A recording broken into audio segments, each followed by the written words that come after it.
TSA agent humiliates woman. Shocking twist. Her husband owns the airport.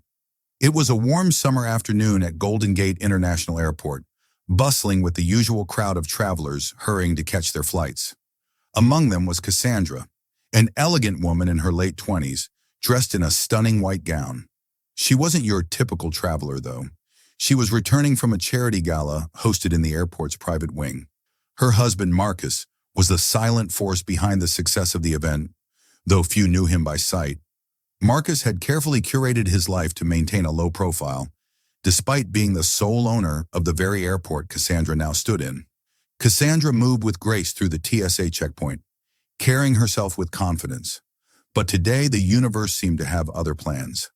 As she reached the conveyor belt to place her handbag and shoes for scanning, an eager TSA officer, Mike, intercepted her.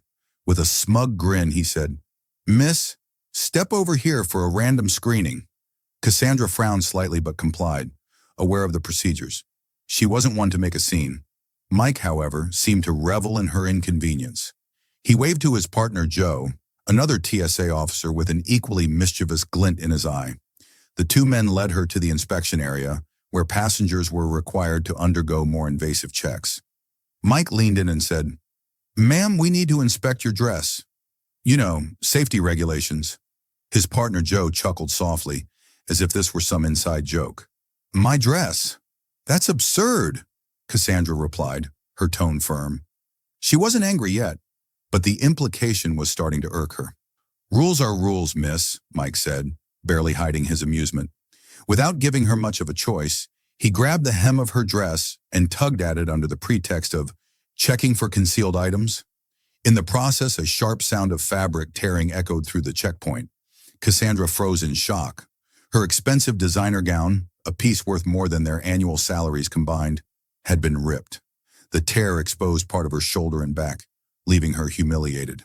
Around her, passengers paused to stare, whispering among themselves. The officers, however, seemed unfazed. If anything, they looked entertained. "What do you think you're doing?" Cassandra demanded, her voice shaking with anger and embarrassment. Joe smirked. "Relax, lady. It's just a dress. You can buy another one, can't you?" Cassandra took a deep breath, trying to compose herself. She didn't want to cause a scene, but the blatant disrespect was too much to ignore. Little did the officers know, the man casually standing near the security area, watching the situation unfold, was Marcus, her husband.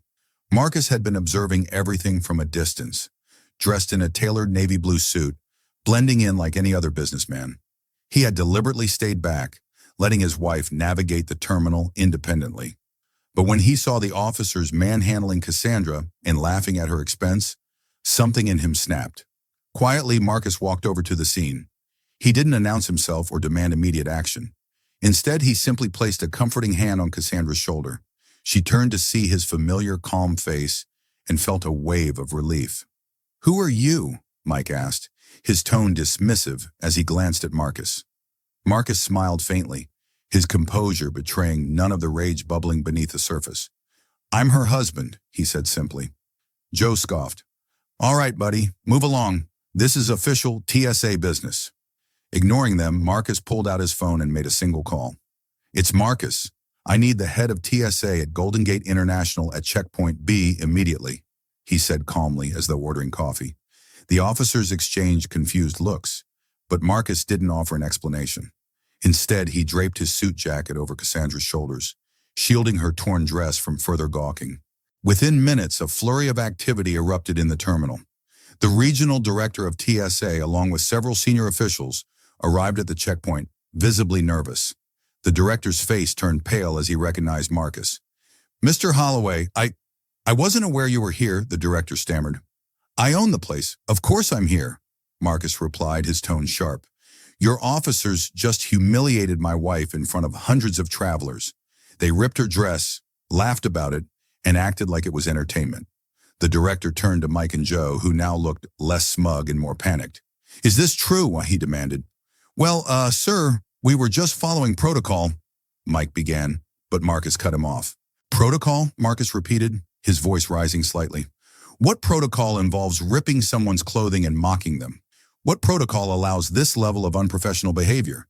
Because if that's your protocol, I'll have the entire TSA operation at this airport replaced by morning. The crowd, which had grown during the commotion, began murmuring in agreement. Travelers pulled out their phones, recording the scene. Mike and Joe visibly shrank under the weight of the growing attention. I want them fired, effective immediately, Marcus said coldly. The director nodded quickly. Of course, Mr. Holloway. Consider it done.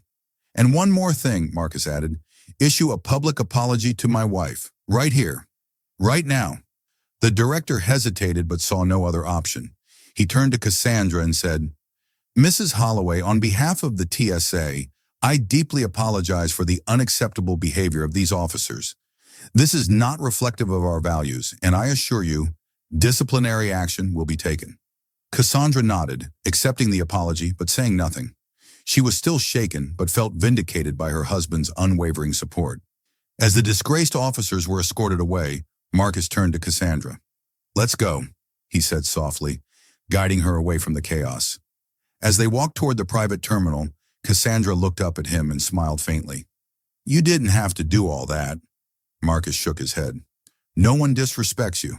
Not here, not anywhere. And with that, the two disappeared into the VIP lounge, leaving behind a lesson the TSA wouldn't soon forget.